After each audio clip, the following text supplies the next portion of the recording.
বর্তমান সরকার দেশে গণতন্ত্র, মানবাধিকার ও ন্যায় বিচার প্রতিষ্ঠার জন্য নিরলসভাবে প্রচেষ্টা চালিয়ে যাচ্ছে। এ লক্ষ্যে গঠিত হয় বিভিন্ন সংস্কার কমিশন। কমিশনগুলোর সুপারিশের ভিত্তিতে জাতীয় ঐক্যমত্য কমিশন 166টি প্রস্তাবের ভিত্তিতে রাজনৈতিক দলসমূহের সাথে আলোচনায় বিদ্যমান। দীর্ঘ আলোচনার পর 84টি প্রস্তাব সিদ্ধান্ত আকারে গৃহীত হয়।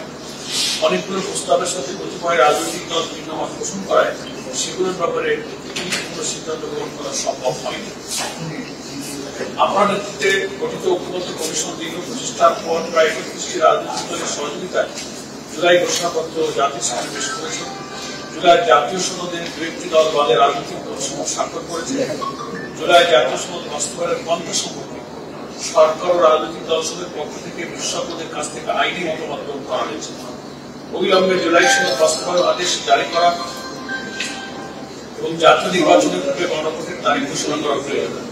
এই মর্মে ঐক্যমত্য কমিশনের পক্ষ থেকে সরকারের কাছে জুলাই সনদের সুপারিশ সমূহ পেশ করা হয়েছে।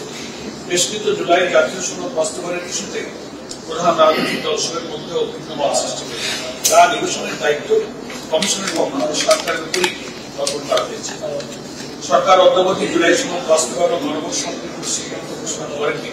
আমরা আন্দোলনরত দলসমূহের পক্ষ থেকে মনে করি অবিলম্বে জুলাই সনদ বাস্তবায়ন আদেশ জারি এবং জাতীয় নির্বাচনের পূর্বে গণভোটের তারিখ ঘোষণা করা জরুরি হয়ে পড়েছে।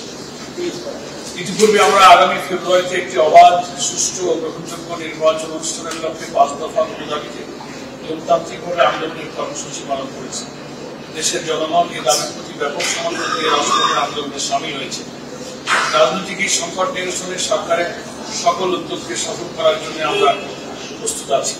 এমত অবস্থায় জুলাই সনদের আইনি ভিত্তি প্রদানের লক্ষ্যে জুলাই সনদ বাস্তবায়নের আদেশ জারি করে আগামী ফেব্রুয়ারিতে জাতীয় নির্বাচনের গণভোটের তারিখ ঘোষণা করার জন্য আমরা আপনার প্রতি আহ্বান জানাচ্ছি। আল্লাহ তাআলা আপনাকে সুস্বাস্থ্য, দীর্ঘায়ু ও দৃঢ় নেতৃত্ব দানের ক্ষমতা প্রদান করতে এই দোয়া করেন। আসসালাম।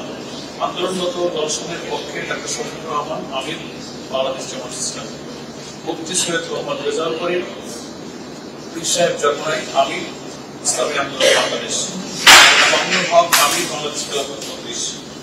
অধ্যক্ষ মাওলানা আব্দুল বাসিত আজাদ, আমির, খেলাফত মজলিস। অধ্যক্ষ মাওলানা সরওয়ার কামাল আজিজি, আমির, বাংলাদেশ নিজামে ইসলাম পার্টি। মাওলানা হাবিবুল্লাহ মিয়াতি, আমির, বাংলাদেশ খেলাফত আন্দোলন। ব্যারিস্টার তাসমিয়া প্রধান, সভানেত্রী, জাতীয় পার্টি চাকমা। এবং আমানুল হক চান, সভাপতি, বাংলাদেশ ডেভেলপমেন্ট পার্টি। এই 8টি দলের প্রধানের স্বাক্ষর আছে।